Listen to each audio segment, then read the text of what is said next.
जहां तक बात समाधान शिविर बंद कर देनी चाहिए तमाशा।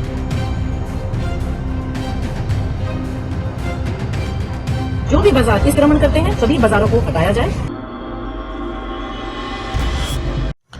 बीते दिनों फैजाबाद NIT 2 लखानी धर्मशाला के नज़दीक रेहड़ी पटरी वालों पर नगर निगम का कहर टूटा था। सड़क किनारे लगी दुकानों को नगर निगम का पीला पंजा एक तरफ कुचल रहा था तो वहीं कुछ लोगों को राहत भी दी जा रही थी। इस तोड़फोड़ के दौरान निगम के जॉइंट कमिश्नर जितेंद्र कुमार गर्ग भी मौजूद थे और बड़े ही दुखी अंदाज में कहते हुए नजर आए कि हमने तो हर कोशिश कर ली है पर सुधार नहीं हो पा रहा है। पब्लिक को कम से कम हमने दसों बार नोटिस भी दिए हैं, मुनादी कराई है, तरह तरह के हमने जरिए अपनाए कि आप इंक्रोचमेंट को फ्री कर दें। इतना ही नहीं, उन्होंने तो शहर में होने वाले क्राइम का जिम्मेदार ये अतिक्रमण को ही ठहरा डाला। आप देख रहे हो 3-4 दिन के अंदर लूटपाट की, चेन स्नैचिंग की दुनिया भर के कांड हो रहे हैं। ये क्यों है? ये अतिक्रमण से और भीड़भाड़, क्योंकि अतिक्रमण से भीड़भाड़ होती है, उसकी वजह से होते हैं। बेशक जॉइंट कमिश्नर जितेंद्र गर्ग इस तरह की बातें कर अपनी जिम्मेदारियों से पल्ला झाड़ना चाह रहे हों, लेकिन सच्चाई तो यह है कि किसी भी तरह का अतिक्रमण निगम अधिकारियों की लापरवाही और भ्रष्टाचार की वजह से ही होता है। अगर निगम अधिकारी चाहें तो 1 इंच भी अतिक्रमण करना किसी के लिए लोहे के चने चबाना साबित हो सकता है। बाजारों में अतिक्रमण से हो रही समस्याओं को लेकर फैजाबाद नगर निगम कमिश्नर ए मोना श्रीनिवास का कहना है कि जिन बाजारों में अतिक्रमण होता है और लोगों को उनसे वे समस्याएं होती हैं, ऐसे बाजार नहीं लगने चाहिए। जो भी बाजार अतिक्रमण करते हैं सभी बाजारों को हटाया जाए। दर्शकों, आपने सुना निगम कमिश्नर ने क्या कहा। इनकी कथित और करनी में बहुत फर्क है, क्योंकि ये जो कह रही हैं ऐसा कुछ कर नहीं रही हैं। राज्य में 22 अक्टूबर 2024 से जन समस्याओं को लेकर समाधान शिविर लगाए जा रहे हैं, जिसमें आमजन की प्रॉपर्टी ID, अवैध रूप से बन रही बिल्डिंग, फैमिली ID, सीवरेज पानी आदि जैसी समस्याओं को सुना जाता है। कागजों में बताया जा रहा है कि इनसे लोगों को काफ़ी लाभ पहुंच रहा है, लेकिन ज़मीनी हकीकत कुछ और ही है। दिनांक 12/11/2024 को फैजाबाद नगर निगम मुख्यालय में लगे समाधान शिविर में एक शिकायत दी गई। यह शिकायत NIT 1-2 चौक से लखानी धर्मशाला तक 2 पहिए वाहन की खरीद फरोख्त और अन्य खाने पीने वाले स्टॉल इत्यादि के द्वारा हो रहे अतिक्रमण को लेकर थी। शिकायतकर्ता ने बताया कि अतिक्रमण की बात को खुद निगम कमिश्नर ने माना, लेकिन कार्यवाही के नाम पर दिखावे के लिए कुछ देर के लिए निगम कर्मियों का तोड़फोड़ दस्ता वहां जाता है और फोटोग्राफी करके वापस आ जाता है। तोड़फोड़ दस्ते के जाने के ठीक आधे घंटे बाद दुकानदारों द्वारा अतिक्रमण ज्यों के त्यों कर लिया जाता है। तो मैंने जो शिकायत दी थी वो 1-2 के चौराहे से लेकर और 2 नंबर 3 नंबर के चौराहे तक जो हमारी बाहर की रोड है, जिसको मुद्रिका बोलते हैं, उस मुद्रिका में आप देखेंगे तो दोनों तरफ मार्केट बनी हुई है, दुकानें हैं और वहाँ पे उन दुकानों के बाहर जो है वो अवैध कब्जा है। ख़ास तौर से 1-2 के चौक से अगर हम 8-10 दुकानें अंदर या 2 गली तक अंदर आते हैं तो गलियों के कब्जे तो अलग बात है, लेकिन बाहर जो मेन रोड के ऊपर है वहाँ से वो बाइक वाले बैठने शुरू होते हैं पहली मोड़ से ही, और वो बाइक वालों का कब्जा शिवालय मंदिर तक लगातार जो है वो बाइक्स वालों की दुकानें, हर दुकान के बाहर कम से कम 30 से 35 बाइक्स जो है वो खड़ी हुई हैं। रात को ये बाइक्स जो है इन्होंने आसपास में गोडाउन्स ले रखे हैं जहाँ पे पार्क करते हैं, ले जाके उसको सेफ गार्ड करते हैं, लेकिन मॉर्निंग में वही सारी बाइक्स बाहर निकल आती हैं। एक दुकानदार की 8x10 की दुकान नहीं है और उस 8x10 के बाद वो बाहर जो है वो 40x8 का एरिया जो है अपना कवर करके रखता है, और उसमें हम लोगों को निकलने में, हम लोगों में मैं अकेला नहीं निकलता, यहाँ से पूरी दुनिया निकलती है, उसमें जो निकलने का रास्ता है उस रास्ते में आप ना तो गाड़ी पार्क कर सकते हो, कहीं आपको किसी दुकान से भी लेना तो नहीं आप जा सकते, ना वहाँ से दोपहर को स्कूल की बसेस निकलती हैं उनके लिए रास्ता होता है, जो निकलने वाले लोग हैं उनका कुछ नहीं। एक अवैध जगह पे कब्जा करके वहाँ से कारोबार करने को लेकर मैंने ये शिकायतें जो है देनी शुरू की थी। 12 नवंबर को मैंने पहली शिकायत दर्ज करवाई थी इसी सिलसिले में विद फोटोग्राफ्स जो है वो आपके समाधान शिविर में। 12 तारीख को मेरी शिकायत के ऊपर मुझे ये बताया गया कि इस प्रकार की कार्रवाई समय समय पर हम करते रहते हैं। मैंने कहा जी आप मुझे रिकॉर्ड दिखा दो, क्या आपने इस एरिया में कब ये शिकायत के ऊपर कोई कार्रवाई की है। उन्होंने मुझे बोला ठीक है जी हम आपको कार्रवाई करके बताएंगे, अगर क्या आपको वहाँ बुलाया जाता है आप आओगे। मैंने कहा मैं बिल्कुल आऊँगा, मैं चोरी छिपे तो कोई शिकायत कर नहीं रहा।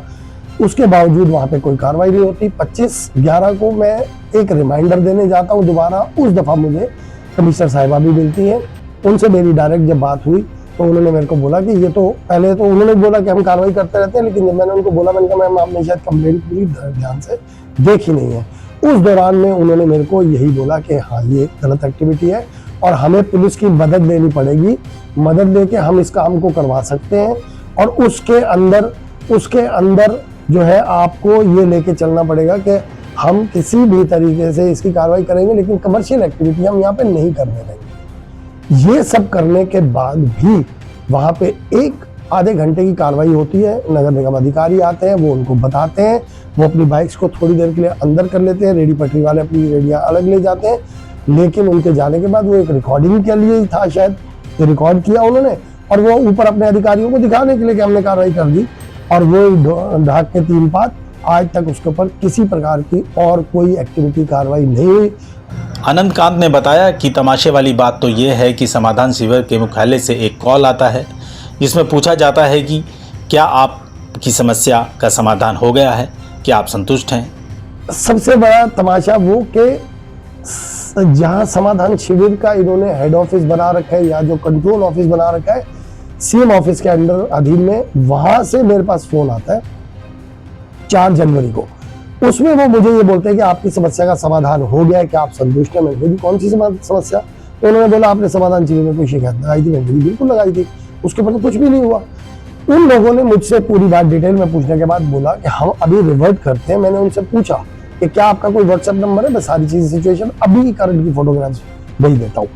उन्होंने बोला जी व्हाट्सएप नंबर कोई नहीं है, लेकिन हम आपकी कंप्लेंट रिवर्ट कर दें। मैंने 15 मिनट के बाद ही सीएमसी मैम को एक मैसेज उनके व्हाट्सएप नंबर पे किया, उन्होंने रिवर्ट भी किया मुझे, उन्होंने थैंक्स लिखा।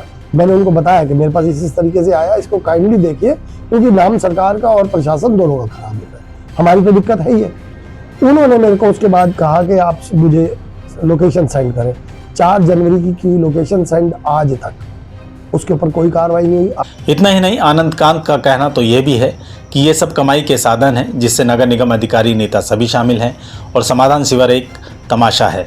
एक्चुअल क्या है कि ये जो कब्जे है ना, जब तक यहाँ से वसूली का काम चल रहा है तब तक ये कब्जे कभी नहीं हट सकते। इनको क्या दिक्कत है, अच्छा चलिए अगर ये वसूली नहीं करते नगर निगम के अधिकारी कर्मचारी या कोई छुटभैया नेता, मैं बार बार उनको साथ जोड़ता हूँ, तो ऐसा क्या कारण है कि वो कब्जों को ये खाली नहीं करवा सकते। मुझे तो नहीं दिखता कोई कारण। एक आदमी अपनी जगह पे बैठ के कमर्शियल एक्टिविटी करता है, उसके ऊपर हम 36 तरह के टैक्स लगाते हैं। एक आदमी सरकारी जमीन के ऊपर बैठ के कमर्शियल एक्टिविटी कर रहा है, उससे कोई टैक्स वसूली तो छोड़ दो, हम उसको हटा भी नहीं सकते, जिससे कि दूसरे लोगों को असुविधा हो रही है। मुझे आज तक ये बात नहीं समझ आई। कहने के लिए हमारी कथनी और करनी में बहुत फर्क है। जिस समय हम चुनावों में जाते हैं हम बहुत बड़ी बड़ी बातें करते हैं, हमने ये कर देना है, हमने वो कर देना है, 50 दिन में ये कर देंगे, 100 दिन में ये कर देंगे। आज चुनाव को निकले 100 दिन से ऊपर हो गए, आप बता दें क्या व्यवस्था उसमें है। जो व्यवस्था पास्ट में थी आज उससे और बदतर हो गई। क्यों? क्योंकि नया व्यक्ति जब भी कोई आएगा वो पहले वो देखेगा कि मैंने क्या करना है, किससे बात करनी है। उसको जब तक चीजें समझ आती है तब तक अधिकारी अपनी चीजें जमा चुके होते हैं। और माफ करिएगा, आज की डेट में मैं बिल्कुल कैमरे के ऊपर बोल रहा हूँ, अधिकारियों को ये पता चल चुका है कि राजनीतिक लोगों का कोई वर्चस्व नहीं रहता।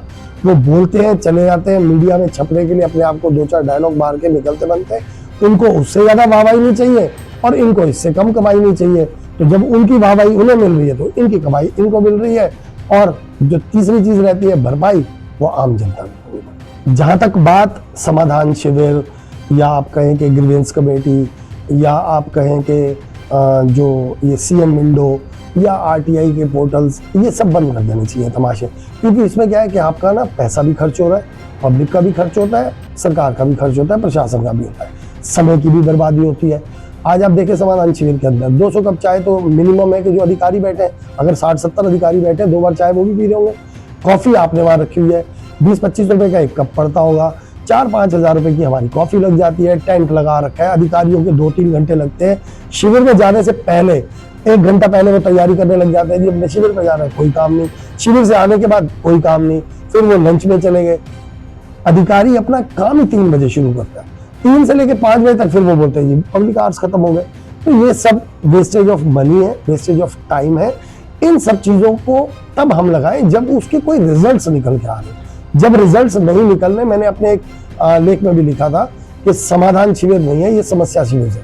ये समस्या को बढ़ावा देने के लिए है, क्योंकि हम लोग एक और स्टेप आगे जाके देख के आते हैं कि नहीं जी यहाँ भी समाधान नहीं हुआ तो इसका मतलब तो सब बेकार है। फिर 5 साल बाद किस राजा की प्रजा होगी तब की तब देखेंगे, लेकिन आज वर्तमान में तो हमारे अगले 4 साल 5 साल तो फिर वही के वही ज्यादा ही होने चाहिए। तो ये तमाशे बंद होने चाहिए। बात भी सही है। अगर निगम अधिकारियों की साठगांठ ना हो तो कोई कैसे सरकार की जगह पर कब्जा कर सकता है।